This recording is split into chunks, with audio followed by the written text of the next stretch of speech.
sur France Télévisions. Quelles sont vos nouveautés cette année? Alors, on va d'abord parler de la rentrée de C'est pas sorcier. La rentrée de C'est pas sorcier, ce sont des inédits jusqu'à la fin de l'année 2013. Toujours diffusés le samedi matin aux alentours de 10h45.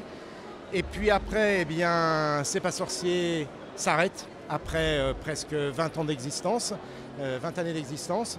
Et je suis en train à l'heure actuelle de plancher sur une nouvelle émission, des documentaires incarnés qui devrait être à l'antenne à l'été 2014. Alors la fin de C'est pas sorcier, c'est quelque chose qui traînait depuis quand même quelques mois. Il y avait eu une première annonce au mois de décembre dernier.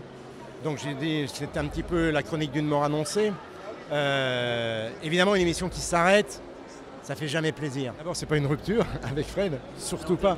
C'est la fin d'une collaboration qui a duré pendant 20 ans, c'est pas la fin d'une amitié. Non. Qu'est-ce que ça vous a fait de lire toutes ces pétitions qui circulaient sur Internet ou de nombreux tweets manifestant la tristesse de perdre une émission aussi culte? Ben ça fait super plaisir, évidemment. C'est grâce à C'est pas sorcier tout entier, c'est grâce à Fred, c'est grâce à Jamie, c'est grâce à La Petite Voix, c'est grâce à Marcel, c'est grâce aux maquettistes, C'est pas sorcier, c'était une sorte de famille, hein. Ça a été un truc un peu, une sorte d'ovni dans le PAF. Donc c'est grâce à toute cette équipe qui s'est donné corps et âme pour divulguer de la connaissance à un public de profanes.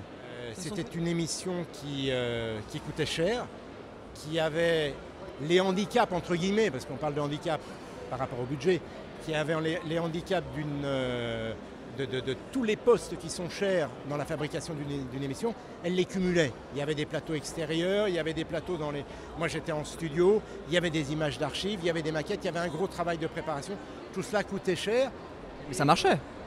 Oui, ça marchait. Et il y a un moment donné où, dans un contexte budgétaire, nous ne pouvions pas, nous, faire avec moins.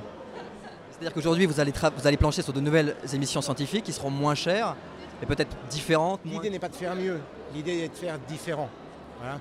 Je crois que l'émission sur laquelle on planche aujourd'hui, d'abord, ce n'est plus un magazine, ce sont des documentaires incarnés, avec, qui dit documentaire, dit le regard d'un réalisateur, la patte d'un réalisateur qui sera différent d'un documentaire à l'autre. Donc voilà, ça n'a, je crois, rien à voir.